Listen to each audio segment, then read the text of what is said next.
Water is scarce. The landscape is harsh.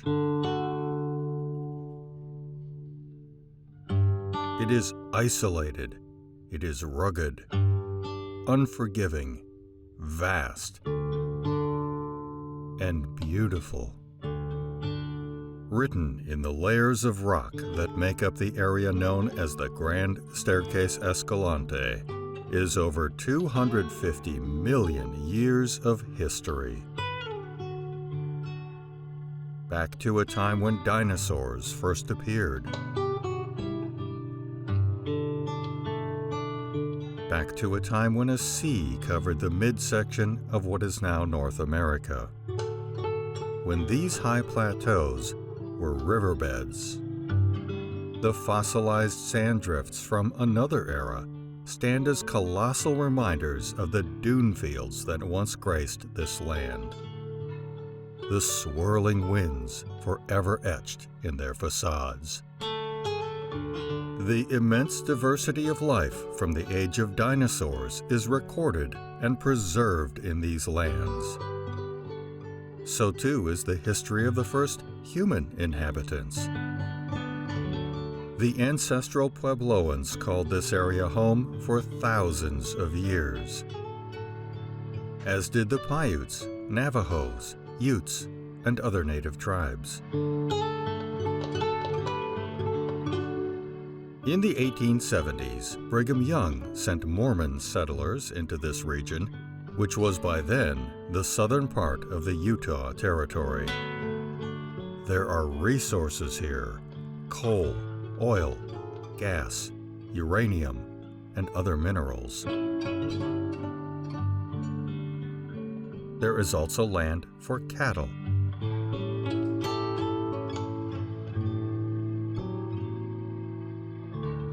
This treasure trove of divergent bounties means there is one final, perhaps inevitable, element present here: conflict.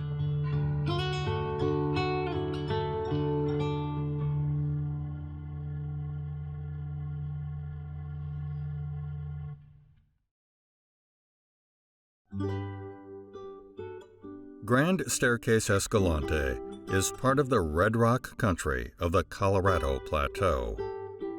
Declared a national monument by President Bill Clinton in 1996, it encompassed nearly 1.9 million acres, an area slightly larger than the state of Delaware.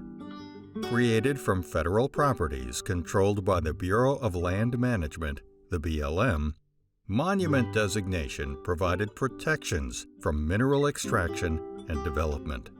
Over 2 decades later, in December 2017, stirred by the states' rights passions of Utah politicians, the Trump administration issued a new declaration. The Clinton-era monument was reduced in size by nearly half. 3 smaller, unconnected monuments replaced the original, with over 90% of the newly excluded area deemed suitable for drilling and coal extraction. This questionable assertion of presidential power is the outgrowth of seeds of dissent that have been nurtured since Clinton first proclaimed the Grand Staircase Escalante National Monument over 2 decades ago. The initial reaction, literally people were releasing black balloons on the day of the proclamation, wearing black armbands. A lot of businesses closed down during the proclamation. There were signs saying, "Thanks, King Clinton," posted around our town by our travel council. A lot of resentment expressed. The Clinton announcement surprised Utah's congressional and state politicians. The governor at the time, Mike Leavitt, he had tried to get information from President Clinton regarding this issue less than 24 hours before the announcement, and the president assured him it wasn't going to happen. They were just rumors. The rumors of it came out a few days before.